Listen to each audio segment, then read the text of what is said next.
Hey everybody, it's Jason Blaha here. You guys know what time it is. Time for current events in the online fitness community. And yes, I do these very, very rarely these days.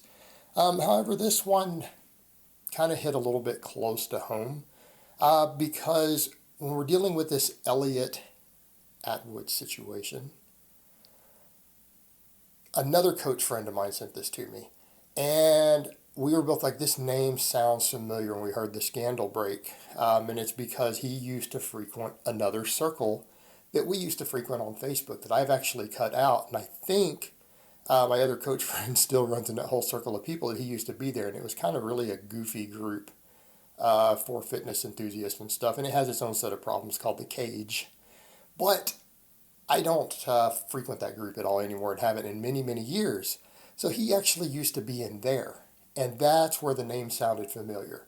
But this guy has been coaching people. And the reason this hits home for me also is because I'm an online coach. And stuff like this really, really makes online coaching look bad. It creates problems. Again, it makes it look bad. It makes it harder for people who are trying to earn their living doing this. And I know a lot of people who do. I have a lot of friends who do online coaching also at this point. We compare notes and how we do things. We discuss this stuff with each other because we're all doing it as a business endeavor. And it's been actually quite successful at this point. I am now up to 20 clients. I have 20 online clients right now. So it's actually, again, a thriving business. So you have people who are doing stuff like this, and then on top of it, one of the people who he was involved in a scandal with allegedly is David Lade. And David Lade is someone who originally built his base running one of my programs, gave me credit for it, gave me props for it, admitted it was great, that he used to build his base. It got him started and quite a few other people out there. And here's the issue we run into with this sort of thing. There was a scandal involving supposedly, this is the rumor, involving nudes, getting nudes from these people, getting sex tapes from these people, right? Getting sex tapes from his clients. It's alleged that he encouraged, provided equipment, everything else for them to film sex with women, some of them allegedly underage. Again, this is what is being alleged. And there's a lot of stuff out there. And I've had multiple sources sent to me. Again, one of my coach friends sent stuff to me. Another friend of mine was looking into it and said, hey, you need to look into this. And I would say that if this is true, this sort of behavior is absolutely disgusting. And it's a complete abuse. It's a complete abuse of the coaching-client relationship in every way imaginable. And here's what I would say to people out there to think about when you started getting involved with a coach. Okay, I don't care what's going on with a coach. At no point does your coach ever need to see you completely naked. Okay? At no point. And I don't care if they're a physique coach or not, which I'm not a physique coach. I'm not a physique coach. Some of my guys care about aesthetics, and we train for that a lot. And some of my clients are actually very aesthetic by what you guys use that term, way more than I am. So I do know how to train people for that, but we keep a strength focus. And I don't really care what they look like. They care what they look like. And if they care about it, it's going to be their job to send pictures of their upper body or whatever so that I can assess it. But I'm not going to ask for even that because I don't really care. I care about their strength numbers, and they tell me they want to build certain muscles up. We'll put an extra focus on those muscles. But I don't even request photos, right? I just don't. And a lot of my people just send them. But what I would say is that if a client ever sent me a nude, I would be really not cool with that. Okay? Completely uncool with that.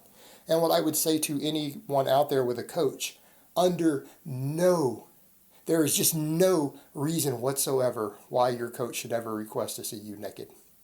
Ever. They don't need to see that. Even a physique coach, if you're going to be a bikini competitor or a bodybuilder, you're still going to have a little thong on, right? They don't need to see you with less than that because judges in a contest are not going to see you with less than that.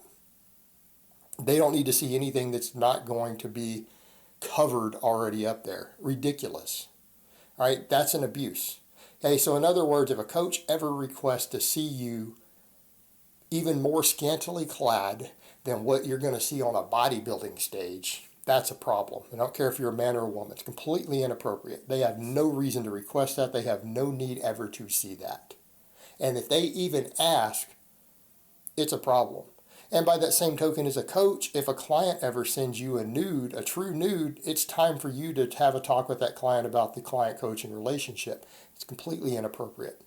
I can honestly say that if I had a female online client and she sent me a nude, I would have to consider cutting her loose as a client. And it's just that simple. That's not a proper client coaching relationship at that point. Completely inappropriate. So the problem we have with this, and I think what a lot of guys have to remember, this is clearly an aesthetics-based thing.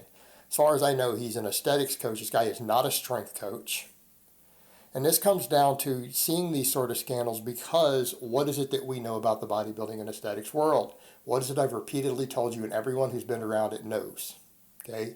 And this is not a judgment. I'm simply stating the way it is. It's not really a fully straight man's game. It's not. The majority of people who are serious fans or serious coaches into this stuff are generally going to be bi or gay. Okay? That's the norm. There are exceptions. I know guys who are exceptions, but if you get further into this industry, that becomes a big part of it. And the other issue you have is that this industry is that there's a lot of G for P. All of that stuff is part of the bodybuilding and aesthetics world, and it makes sense. People say, well, why is that? Because honestly, women don't care that much about your aesthetics. I'm sorry, guys who are out there who think that they do. You can lie to yourself. You can convince yourself all that you want. They do not care about it as much as you think they do. They really don't. And I'm not saying it can't help you in some situations, but you will find that there are just as many women out there who are going to not go after you if you have the shredded, aesthetic look bra. They're going to be hot women who will turn you down purely based upon that fact, and there will be just as many who do that as the ones who go for it. Okay, so as far as the numbers games go, you're not even actually helping yourself. Okay, it's purely about your own self-esteem and confidence. And a lot of the guys who get involved in it, their self-esteem gets worse. So it doesn't help you there either. If it doesn't make you more confident and you get more insecure about your body, things actually get worse for you with women. Well, let's come back over to the point. Women don't care about this stuff that much. Who does? Dudes.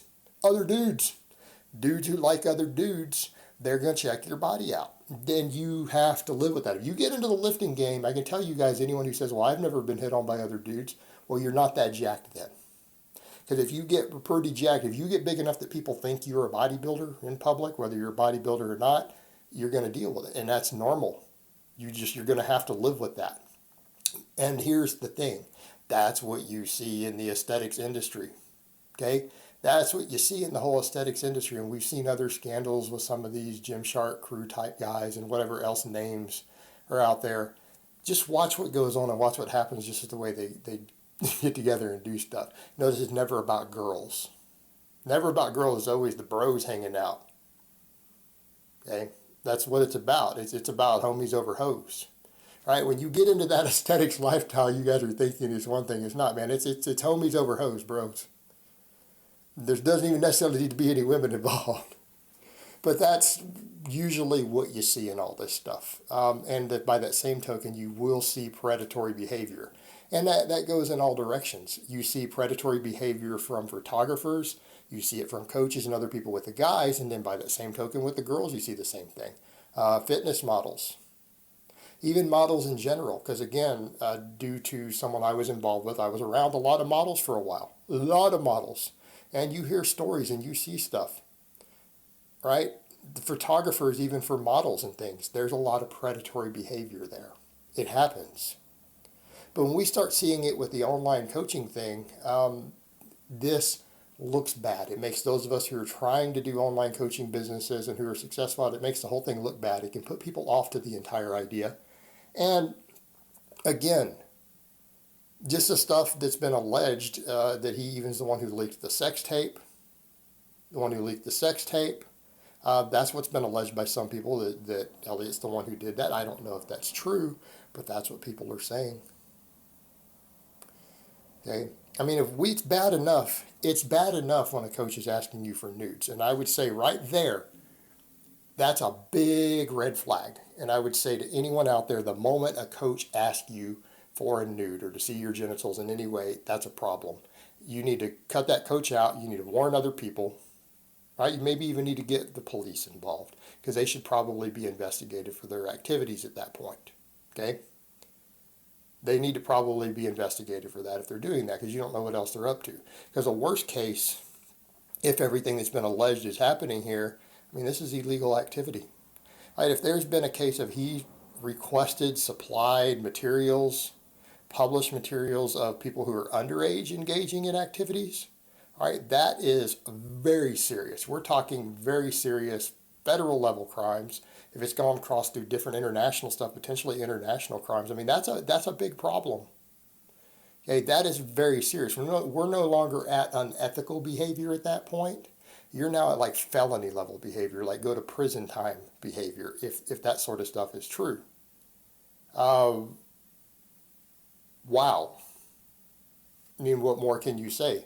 But again, at no point ever does your strength coach or your physique coach ever need to see you actually naked. There's no reason for that. In fact, I would go so far as to say that the moment you have any form of sexual relationship of any type with someone, you can no longer coach them successfully. Right? That is generally, other than in the case of very strong marriages and relationships, very strong ones, the whole client coaching relationship is going to be destroyed at that point. Okay? It just is what it is. All right, guys, well, that's really all I have to say on that today. I hope it's been informative, and I will talk to you guys next time.